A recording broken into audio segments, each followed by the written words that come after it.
그리고 이제 마지막 질문입니다. 이게 질문이 많은데, 부모님을 공경하는 것 정말로 중요한 계명이기에 잘 지키고 싶은데 사실 쉽지 않습니다.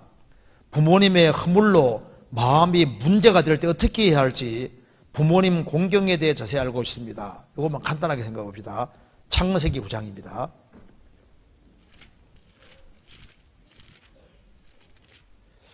창세기 9장 20절입니다.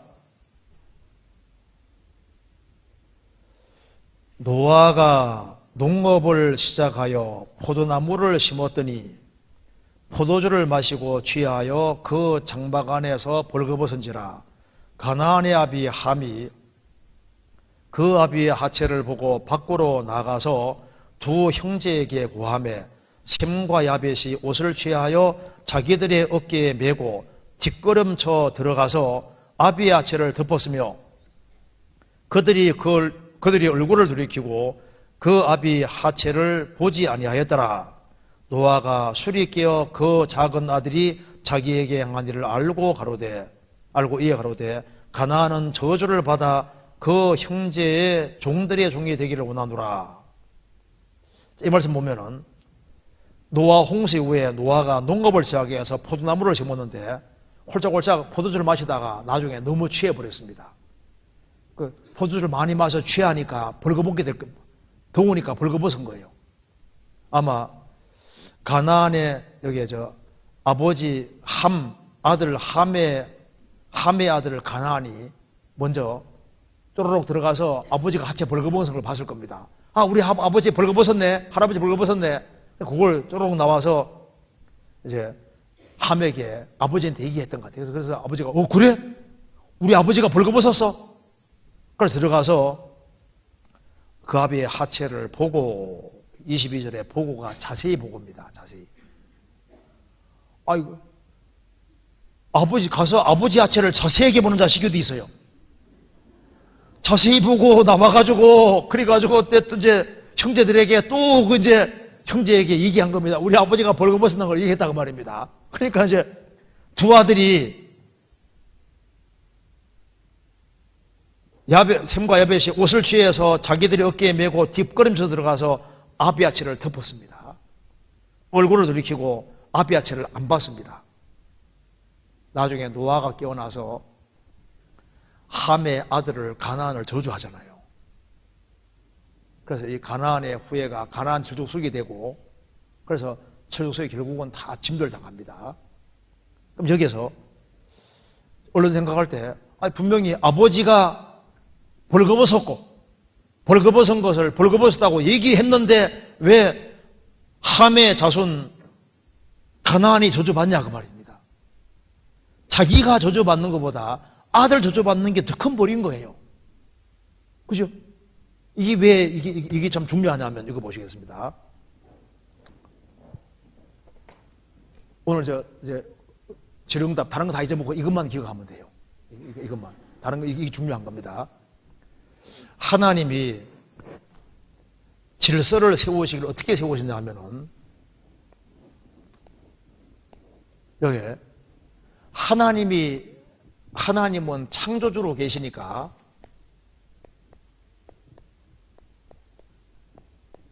하나님이 모든 걸 만드셨으니까 모든 것은 피조물이니까 창조주와 피조물은 무슨 관계가 성립하냐 하면은 반드시 위아래 관계가 성립하게 되어 있습니다.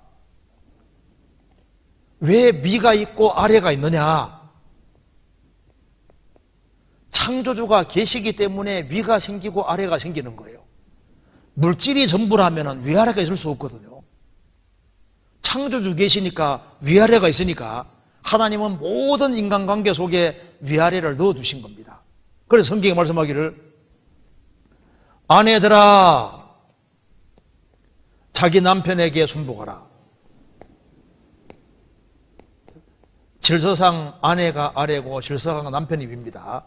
자녀들아, 아비들아, 종들아, 상전들아, 백성들아, 왕들아 이런 말들이 나오는데 여기에 질서상 위고 아래인 겁니다. 애가 있고 어른이 있는데 위아래가 있는데 모든 관계 속에서 위아래를 만들어 두셨고, 그래서 요 아래에 있는 쪽이 순종할 위치에 있는 겁니다. 그래서 하나님은 피조물이 제일 먼저 알아야 될 핵심적인 사실은 위를 알고 아래를 아는 것이 모든 관계 속에서 가장 핵심 키가 되기 때문에 모든 관계 속에 위아래를 탁 넣어주신 거예요. 그래서 사람이 위를 알고 아래 알면은 기본이 됐다고 하는 거예요. 그렇죠? 그 사람 참 인간이 됐네. 위를 알고 아래 알면 인간이 됐다고 생각하는 겁니다. 그런데 위아래를 모르면요, 저런 대목지 못한 것이 이렇게 나간다니까요. 그리고 봐요. 인생살이가 왜 복잡해지냐 하면은 위아래 모를 때 이게 복잡해지는 거예요. 회사에서도 위아래 모르면 어떤 줄 아시죠? 상사가 무슨 구실을 내서라도 저 인간 쫓아낼 구실을 찾는다니까요. 위아래를 모르면 많은 문제들이 생기게 되어 있습니다. 그래서 여기에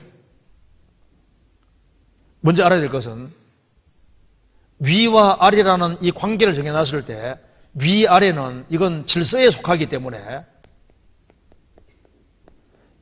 인격 때문에 높이는 게 아니다 그 말입니다. 위와 아래 했을 때 위가 잘하기 때문에 그게 아니에요. 그러니까 존중, 이게 위는 절상 존중해야 될 위치에 있는, 존중해야 되는데 존중이라는 것이 인격에 한 것이 아니라 위치에 근거해서 존중인 겁니다. 봐요. 그럼 여기서 왜 하나님이 성경 말씀할 때 제일 먼저 아내들아로 항상 시작하잖아요. 아내들아 자기 남편에게 순종하라. 왜 이걸 말할까요? 이것이 근본이니까. 가정에서 남편 안에 이것이 핵심 키에 속하니까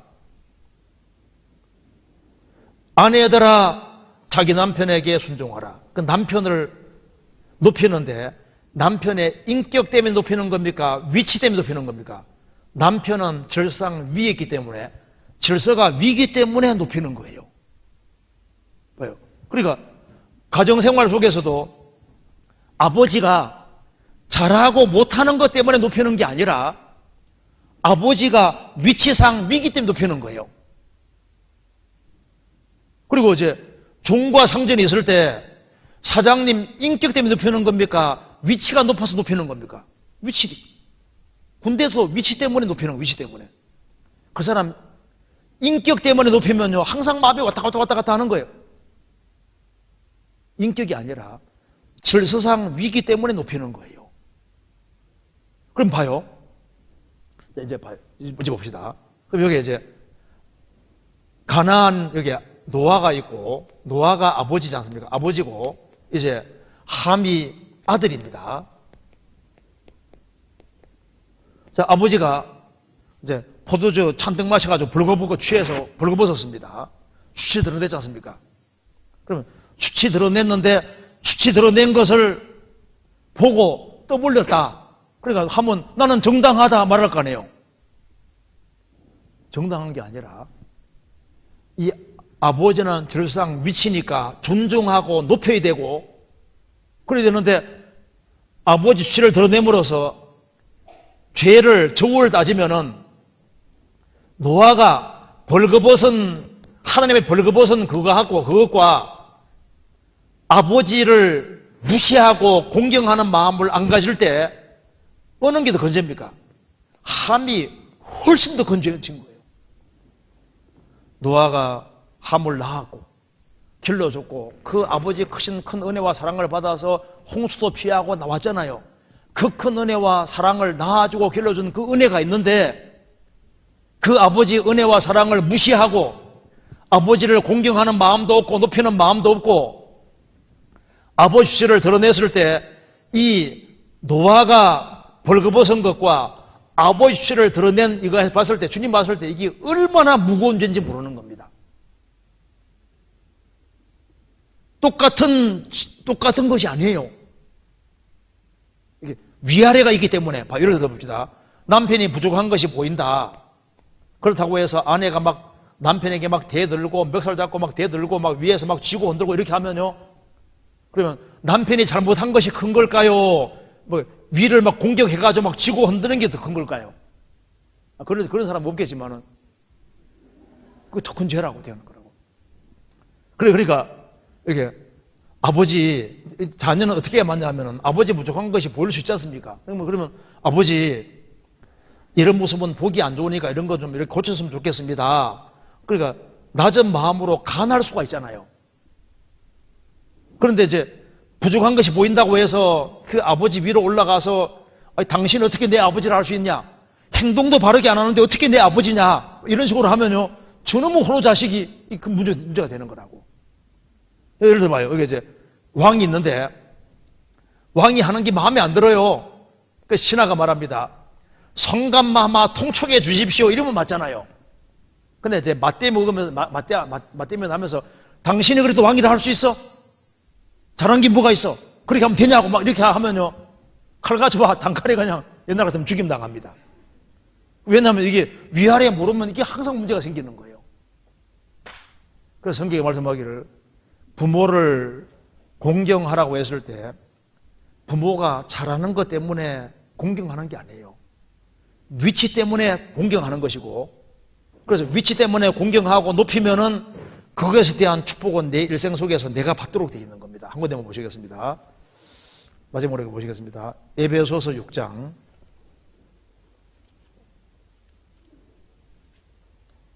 에베소서 6장 1절부터 3절까지 같이 읽겠습니다. 자녀들아 너희 부모를 주 안에서 순종하라. 이것이 옳으니라. 내 아버지와 어머니를 공경하라. 이것이 약속 있는 첫 계명이니 이는 내가 잘되고 땅에서 장수하리라. 부모가 예수 믿지 말아라. 그건 순종할 수 없잖아요. 그런데 그런 것이 아닌 한에는 부모를 위치적으로 높이라고 말입니다. 내 아버지와 어머니를 공경하라. 그렇게 하면 이것은 약속이 있는 첫 계명이니 이는 내가 잘되고 땅에서 장수하리라. 그런데 항상 저거 인격을 가지고서 내게 잘해주냐 못하냐 요거 따져가지고 하면요 이 순종이 안 되거든요. 위치가 일단 나하고 달라요. 질서가 달라요. 그래서 위치로 존중하는 겁니다. 그래서 남편도 마찬가지고 상사도 위치 때문에 높이는 것이지 인격 때문이 아닌 거라고요. 인격이 훌륭하면 좋지만요. 인격이 훌륭하지 않아도 위치적으로 딱 이렇게 존중하고 높이고 이렇게 하면요. 그랬을 때 그게 저 사람은 된 사람이다. 훌륭하다. 이 생각을 하게 되어 있는 거라고요. 그래서 부모님이 이제 허물이 있고 그런 게 있다 할지라도 함은 드러냈지만은 노아의 두 아들은 뒷걸음쳐서 허물을 가려주잖아요. 부모의 허물은 가려주는 것이 그게 잘하는 겁니다. 그럼 부모의 허물을 가려주면요, 그게 축복받을 수 있는 마음이 되는 거예요. 내가 땅에서 잘되고 장수할 것이다. 그래서 부모님 마음을 기쁘게 해드리는 사람은 하나님 마음도 기쁘게 해드릴 수 있을 겁니다. 그래서 하나님은 눈에 안 보이지 않습니까? 안 보이니까 남편을 높이는 걸 통해서 하나님 높이는 걸 배우고, 가정생활 속에서 부모님이 이해 안 되는 행동을 한다 할지라도 위치적으로 높임으로써 눈에 보이지 않는 하나님을 높이는 걸 우리가 배우는 거예요. 회사 생활하면서도 상사를 높이는 걸 통해서 눈에 보이지 않는 하나님 높이는 것을 배우게 되는 겁니다. 그래서 눈에 보이는 모든 것은 하나님을 배우게 하기 위한 목적으로 주어져 있는 겁니다. 그래서 위아래를 잘 알고 우리 행동할 때 생활을 살아가면서 큰 무리수 없이 우리가 신앙생활을 잘 할 수 있으리라고 생각합니다. 여기까지 하겠습니다. 같이 기도하시겠습니다. 자비로우신 우리 아버지 하나님, 저희들을 주님 보배로운 피로 구원해 주신 이 크고 놀라운 은혜와 사랑을 인하여 감사를 드립니다. 주님 오시는 그날까지 저희들을 도와주시고 은혜로 인도해 가심을 믿고 감사드립니다. 우리의 사랑하는 가족들, 친척들, 이웃들, 주변에 잃어진 영혼들이 너무나도 많이 있습니다. 그 불쌍한 영혼들을 주님 품으로 인도할 수 있도록 도와주시고 계속되는 집회 가운데 함께 해주시고 또 많은 사람들이 구원함을 얻는 일에 우리 모두를 귀하게 사용해 주옵소서. 주 예수 그리스도 이름으로 기도하옵나이다. 아멘.